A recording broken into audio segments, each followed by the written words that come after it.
જોઈતો તો કે હું મારું બોલતા પહેલા તો એને સરકારને એવું કહી દીધું, હું સરકારને હાથ જોડીને વિનંતી કરું છું કે જાહેરમાં આવી રીતના બોલતું હોય અને તમે એવા કોઈ કાયદા બહાર પડે, સરકારે કાયદા બહાર પાડ્યા જ છે, પણ તારા જેવા ખોટીના પેટના હોય ને એના માટે.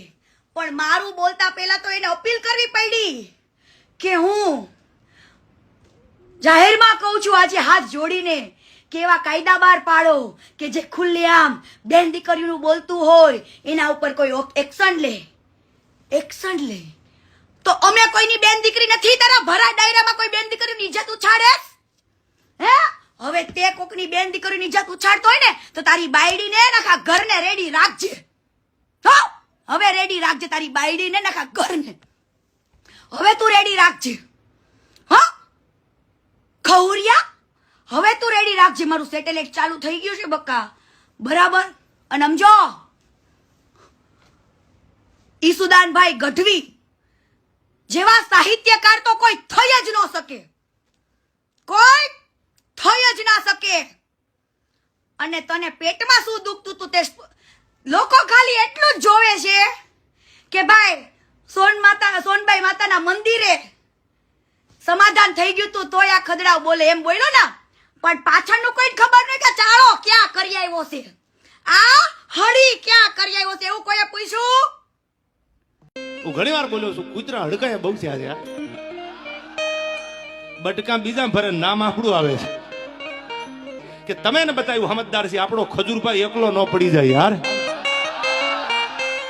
સત્યના માર્ગે હાલવું છે. શું કામ ઘણા નથી બોલતા કે ભાઈ આમાં કોણ પડે? હવે મેં તો નક્કી જ કર્યું છે કે હું નીકળી છે ખાંડામાંથી, હવે ભલે પણ ખજૂર તો મારો ખજૂર છે સાહેબ, જેને ગરીબના આહુડા નુયા છે. અને આજ તમે આની ભેળા નહીં હાલો, આજ તમે સત્યની હારે નહીં હાલો, તો તમે હાલશો કીધી તો મને કહેતા જાવ એટલે આગલા ડાયરા મને ખબર પડે બોલવાની. હાલવું છે ને ખજૂરભાઈ? હું તમને પંપ મારવા નથી આવ્યો ચાઇનાને, પણ એક સાચો માણા, સાચી રાહ માથે હાલવા વાળો માણા. અને હું તો આ માધ્યમથી ગુજરાત ભારત સરકારને એટલું કહું છું, આપણા માન્ય મુખ્યમંત્રીને એટલું કહું છું, આપણા વડાપ્રધાનને એટલું કહું છું, હાથ જોડીને કે એવો કાયદો લાવો કે કોઈ કોઈના પરિવાર, કોઈની બેન દીકરી, કોઈના ઘર વિશે કઈ બોલે તો એના ઉપર ગુનો દાખલ કરો, એને કાયદાનું ભાન કરાવો. કોઈ હારા માણાની છબી ખરડાઈ જતી હોય અને આ દુનિયા ટગર ટગર જોવે અને પછી મજબૂર થઈને એને કઈ કરવું પડે અને પછી એમ કે એકચ્યુઅલી કાયદો હાથમાં લીધો, તો તમે જ કાયદાને કહો ને. એવો કાયદો લાવો ને. વાણી સ્વતંત્રતાનો હક છે, એ મુદ્દાની વાત છે.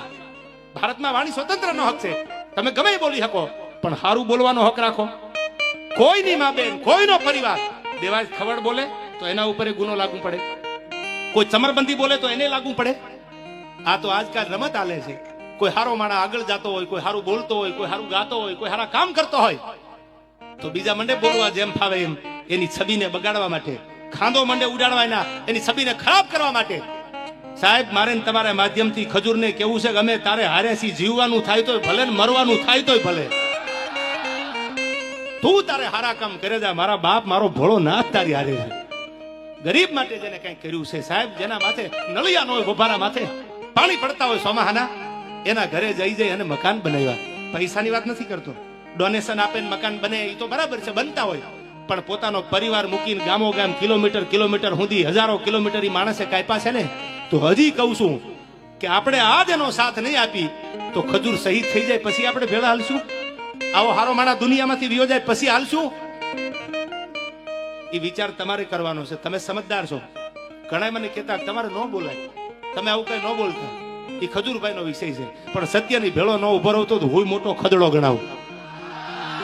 અને જે થશે એ હવે ભરી પીશું, નસીબ અમારા અને મારા ખજૂરના. પણ તમને એટલું કહું છું કે મારા બાપ, જો તમે સમજદાર હોય, તમે ભણેલા ગણેલા હોય, તમારી આંખે જો જોતા હોય ને, તો આજ આ કળિયુગનો આપણો રામ ઈ ખજૂરને એકલો ન મુકતા ગમે એ થઈ જાય, ભેળા હાલવું છે યાર. એની મોરલ નો તૂટી જાય, એના કામ નો બંધ થઈ જાય. આ એની મોરલ તોડવા માટે, એની મેન્ટાલિટી ડાઉન કરવા માટેના પ્રયાસો હાલે છે. અને આ ટાણે જો તમે મારી કે હું કે તમે ખજૂર ભેળા ન રહી તો રે કોણ? એને એના કાકાના દીકરાનું મકાન બનાવ્યું, એને એના માસીના દીકરાનું મકાન બનાવ્યું, એને એના ફૂઈના દીકરાનું મકાન બનાવ્યું?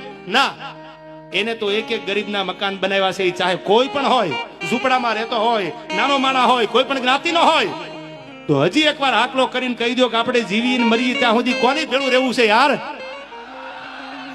આ ડાયરો, હા યાર, આજ આપણે સત્યનો સાથ આપવો છે. બધાને કહું છું, હવે પછી સોશિયલ મીડિયામાં જ્યાં જ્યાં આવું થાય, તમને એવું લાગે કે સાચો માણસ એના પરિવાર વિશે એની છબીને બગાડવા માટે આ થાય છે, તો ઉભા રહેજો.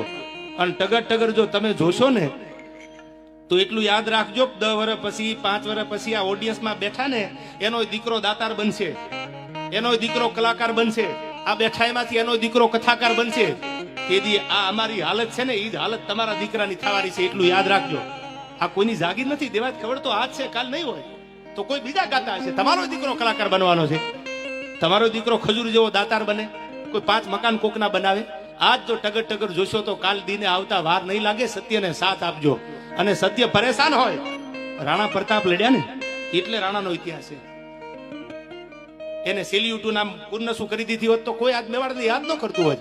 આજ મારે તમારે સત્યના હારે હાલવું છે, સત્યની સાથે હાલવું છે. જે દુનિયાને કેવું હોય કે આપણે ન બોલાય ને આપણે આંખે ન થવાય, હારા માણાની ભેળા ઉભા રહેજો. મારા બાપ, હાથ જોડીને તમને એટલું કહું છું, અને સરકારને એવું કહું છું કે એવો કાયદો લાવો કે ન બોલવાનું. કોઈ ફોનમાં કાંઈ પણ બોલે તો એના ઉપર ગુનો દાખલ થાય, એના ઉપર કાયદેસરની કાર્યવાહી થાય. એ ચાહે કોઈ ચમરબંધી હોય.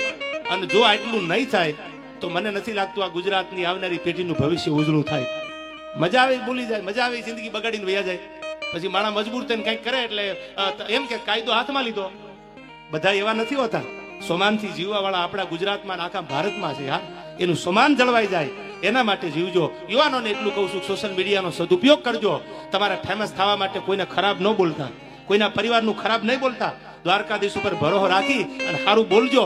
આજ નહીં તો કાલ તમે ફેમસ થશો યાર. આ જિંદગીમાં બધા ઝીરોમાંથી હીરો બન્યા છે, કોઈ જેનીમાંથી હીરો નહોતા યાર. આ યુવાનોને કહું છું. હા મારો ખજૂર, હા, કરોડ દિવાળી તારા રાત તપે બાપ. હવે મારે ગીત તમને સંભળાવવું છે, સાંભળજો. ફાંસીના માચડે ચડ્યા હતા યુવાનો માટે કવિએ ગીત લખ્યું છે. અમારું કિરણભાઈ ખાચર ગીતમાં લખે છે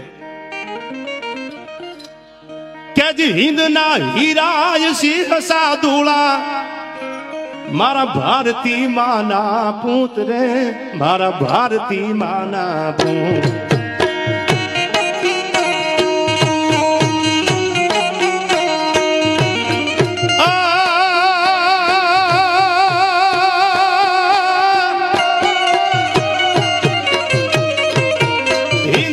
હીરાય સિંહ સાદુળા, ભારતી માના પૂત રે, મારા ભારતી માના પૂત.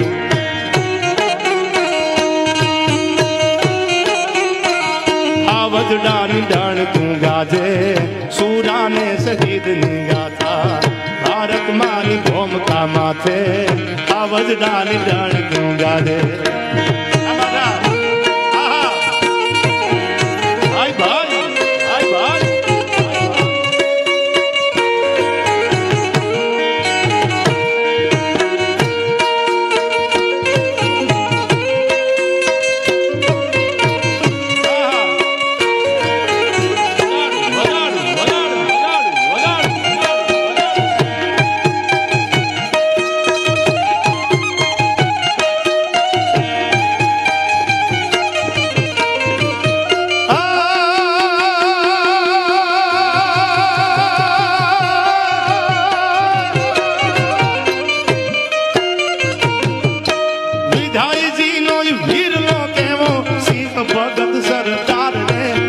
સિંહ ભગત સરદાર.